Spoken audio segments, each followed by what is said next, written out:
One way to better understand other people's work and even expand upon them is to actually redo them. By redoing them, it takes time. So, for instance, this paper that's been published just in Journal of Biomechanics would have taken them maybe 6 months, a year, or maybe more than that to be able to do this. And publication takes maybe 6 months to 1 year as well. The process. But let's try to actually redo this because they have done it with the multi devices, and I want to do it in less than 5 minutes or less than 10 minutes. Okay. So what they have done is they've used a split belt and treadmill, different incline, walking, an uphill. And that's the main thing that they've done. The rest is basically analysis and getting the results, etc. So let's see how we can do that in DFlow. All right. So please be mindful that we do this on the computer. So I'm not recommending that we don't recommend this to use whatever we show here quickly on your devices, because you have to be certified, and that you cannot easily use what we do here. You need to learn more about it. Anyway, so this is what I've created. So maybe I'll start over and I'll bring what recently I've created, and then we can start from scratch. Okay. So what I've started is so engage the system. It's okay, and then start it. Okay. When you see the belts starts, you see that belt speed changes. One is 1, left 1, the other one is 0.5, right? This was the idea. The belt speed would change, and what they had was also the pitch, right? The incline. So you can see here you can make changes to the uphill and downhill, right? So that's so you can combine them as well. It's a combination of all these things. Speeds are the same, and this is like different, like straight or just uphill, downhill. All right, so that's pretty much it. So they've got a platform, they've got a treadmill, they've got they may or may not have like this feedback, and yep, that's and this is the graph. All right, so let's just recreate it, see how quick we can do that. All righty. So we had, or hopefully they had, this in this paper, some mocap to collect data. So the platform to put it up and down, and the treadmill, and then the evaluator, right? The evaluator goes to treadmill, and we have like a left and right side, left and right side. We go to these parameters. Then the platform, we give it to the evaluator, the third one, right? Because we have already given the first and second one to this. And then because I think usually this is -1, and we can make it -20 to 20, right? So that we can make changes to the first 2 hours speed of this. And then, yeah, that is quite pretty much it.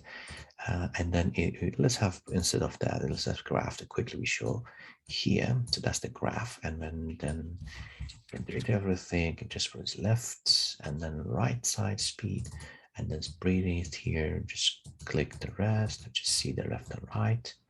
Alrighty. And that is pretty much it. So we can actually bring the file that, for instance, the say, where is my data? Say, for instance, a data that we already have, range of motion. I have something here that, yeah. All right, and then the file, and then the markers labeled. Say we have 60, I think 50 something. And then the markers you can see here, right? All right, and then if you use, you can even use the what we call it, SPM model, and I think I know this person, so it's gonna be like 60, and then you start it and calibrate it, and this is it. The first is walking, the treadmill is working. Let's see, evaluator, okay, because they're all both 0, you can see that's 0. So make one side 1, let's the other one 0.5, okay? And then scale it. Bring, let's see what's happening. Left belt. Okay, you know what the problem is? That's actually the beauty of it. Because we already have, so stop this one. Because we already said link them, so regardless of what you do, they'll become 0, 0, okay? 1, 1, whatever we defined, okay? So now if you do this, if you change everything and you do this from scratch, you see that there's one side is different from the other side. One is 1, the other side is 0.5. Okay, and if you look at the treadmill, also you can see that. Now you have the option to make any changes here, right? And that's going to be your, let's say you make this 10 degrees, Okay, you make this minus 10 degrees, and then you can collect data, all right? You go there, enable gate, all right, and then start capture.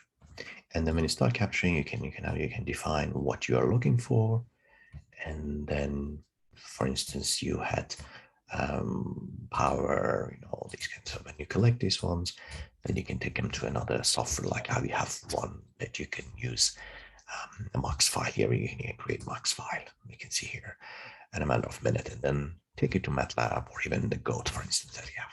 So as we quickly showed here, we basically, in less than 5 minutes or 10 minutes, we actually we did this again, this paper, not everything, but I mean the methodology, all right? The rest is, of course, will take time, all right? And you can actually plot all of these things, after that. Does it make sense? Hopefully you enjoy this one, and let us know what you think.